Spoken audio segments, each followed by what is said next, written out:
Olá, pessoal. Meu nome é Priscila e eu vim falar um pouco sobre a explosão que ocorreu no Líbano esse ano. Nós temos três objetivos para esta aula: comentar sobre a história e geografia do Líbano, o que vai nos ajudar a entender a atual situação do país. Depois, vou falar sobre a tragédia em si e, por fim, vamos ver as consequências dela. Começando pela história e geografia. O território libanês, a gente vendo nesse mapa aqui, faz fronteira no norte e no leste com a Síria, no sul faz fronteira com Israel. A oeste temos o Mar Mediterrâneo. Nesse mapa aqui, conseguimos ter uma visão um pouco mais ampla. O Líbano se encontra aqui. Essa daqui é a Península Arábica. Aqui temos o Mar Mediterrâneo. A norte do Mar Mediterrâneo temos a Europa. E no sul temos o norte do continente africano. A capital do Líbano é Beirute, como podemos ver aqui nessa estrelinha nesse mapa de cima. A história do Líbano é muito rica. Aqui eu destaquei alguns pontos principais, mas quero deixar muito claro que a história do país é muito mais do que isso. Bom, começando. Na antiguidade, o território foi berço da civilização fenícia. Os fenícios, se vocês se lembram, foram aqueles que se destacavam pelo comércio marítimo. Lembrando do mapa que a gente acabou de ver, há uma vasta região em contato com o mar, né? O litoral do Líbano é bem grande. Depois, pulando muito tempo, impérios e domínios diferentes, chegamos no momento em que o território se tornou o domínio do Império Otomano. Por uma série de conflitos religiosos e desestabilizações na região, a França passou a exercer influência no lugar. Bom, então em 1918, quando a Primeira Guerra Mundial terminou, o Império Otomano acabou, pois foi um dos derrotados. As nações vitoriosas se reuniram lá na França, em Versalhes, para discutir várias questões, inclusive as fronteiras, dividindo os territórios e qual território iria ficar com qual país.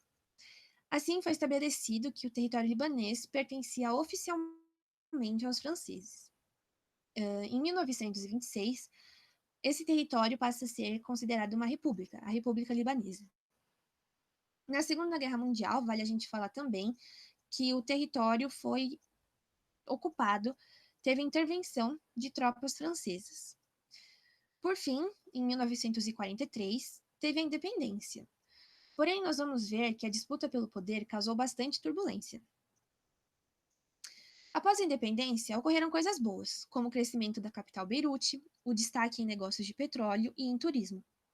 No entanto, dois grupos religiosos principais disputavam a influência: muçulmanos, que é uma religião típica da região, e os cristãos, que vieram pela colonização francesa. Essa disputa se tornou tão intensa que de 1975 a 1990 ocorreu uma guerra civil. Na guerra civil, houve participação da Síria, Israel e também ocorreu a tomada de territórios do Líbano. Os grupos cristãos possuíam a maior parte do poder no Líbano e eram contrários à presença de palestinos no país. Se a gente se lembrar, também ocorre há muito tempo a disputa pelo território da Palestina entre os palestinos e os israelenses. Então, os cristãos, eles eram contrários à presença dos palestinos no Líbano, apoiando a causa de Israel. Por outro lado, os muçulmanos apoiavam a causa palestina e buscavam ter mais poder no território libanês. Durante a Guerra Civil, nasceu o Hezbollah. Hezbollah significa Partido de Deus. Ele é um grupo extremista, islâmico, xiita. Iniciou como apenas uma organização paramilitar, com o objetivo de expulsar as tropas israelenses do território, durante a Guerra Civil, né? Porém, hoje, além do lado militar, consiste também em um grupo político, com cargos conquistados, inclusive no parlamento do Líbano, tem uma rádio e um canal de TV e está envolvido em várias atividades sociais. Cerca de 40% da população libanesa apoia o grupo, enquanto os críticos, principalmente Estados Unidos e Israel, consideram o Hezbollah como terrorista. Acredito que aqui no Ocidente, né, a gente veja Hezbollah e demais grupos extremistas islâmicos associados ao terrorismo.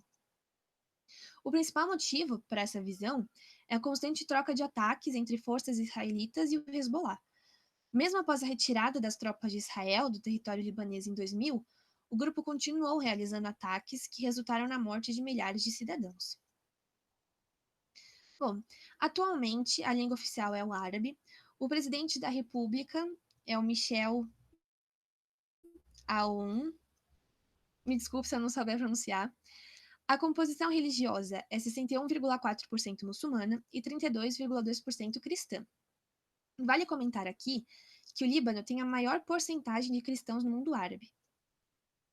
Ainda falando sobre religião, mas adentrando mais para a política, que é uma parte bem importante para compreendermos a situação do país. Durante o período colonial, foi criado um sistema de repartição de poder. Ele consiste basicamente em reservar postos políticos para determinados grupos religiosos. Então, por exemplo, a presidência da República fica com um cristão maronita.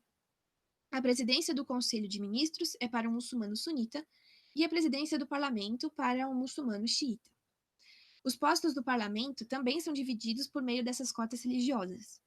E apesar de haver mais do que 18 comunidades religiosas, são apenas essas 18 reconhecidas oficialmente e que participam desse sistema. Bom, agora vamos falar da tragédia. O que ocorreu foi que um armazém no porto de Beirute, que é a capital, explodiu. 2.750 toneladas de nitrato de amônio, que é um fertilizante químico e um componente de explosivos, estavam armazenadas há mais de 6 anos no porto. Suspeitavam que uma embarcação russa que transportava o nitrato de amônio teve problemas técnicos e parou no Líbano. O mais provável é que essa mega explosão tenha acontecido por negligência dos responsáveis pelo armazenamento, porque esse componente só explode a altas temperaturas, cerca de 300 graus Celsius, ou com combustível. Porém, não há certeza de como isso exatamente ocorreu, se foi intencional ou não. A pergunta que fica para a gente aqui é por que uma grande quantidade de nitrato de amônio estava armazenada no porto por tanto tempo? O Donald Trump, presidente dos Estados Unidos, chegou a afirmar que poderia ser um ataque. O que sabemos é que houve ao menos 190 mortos e 6 mil feridos. A cidade ficou sob escombros, deixando cerca de 300 mil pessoas desabrigadas. Eu vou colocar um vídeo da UOL para vocês assistirem à explosão.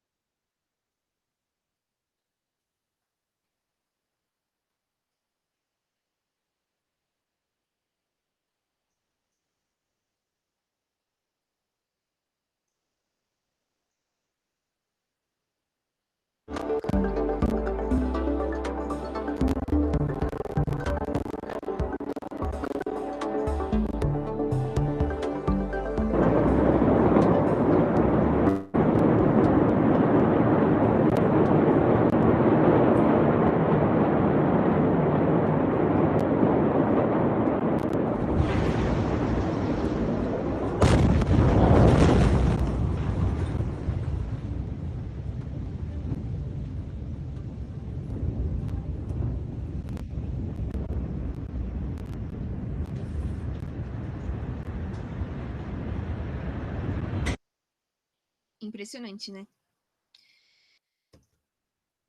Bom, aqui nessa imagem a gente pode ver. Aqui é o armazém onde se encontrava o nitrato. Aqui ao lado é um silo de grãos. Era um silo de grãos. Após a explosão, aqui restou uma cratera e o silo foi completamente destruído. Tem um grande desperdício, né, dos grãos que estavam armazenados. Aqui temos mais uma foto do silo, onde aqui ocorreu a explosão. E tudo ao redor, com certeza, ficou completamente destruído. Lógico, as pessoas que também estavam ali perto foram gravemente feridas, como podemos ver nessa imagem. Bom, e quais foram as consequências dessa tragédia, além das mortes, ferimentos e destruição da cidade? Os libaneses protestam contra a elite política e contra as cotas religiosas. Eles alegam que os religiosos estabeleceram suas próprias esferas de influência dentro do Estado e as usam para seus próprios fins. Isso, somado ao coronavírus, a outras crises que o país já enfrentava e agora a explosão levou o povo para as ruas.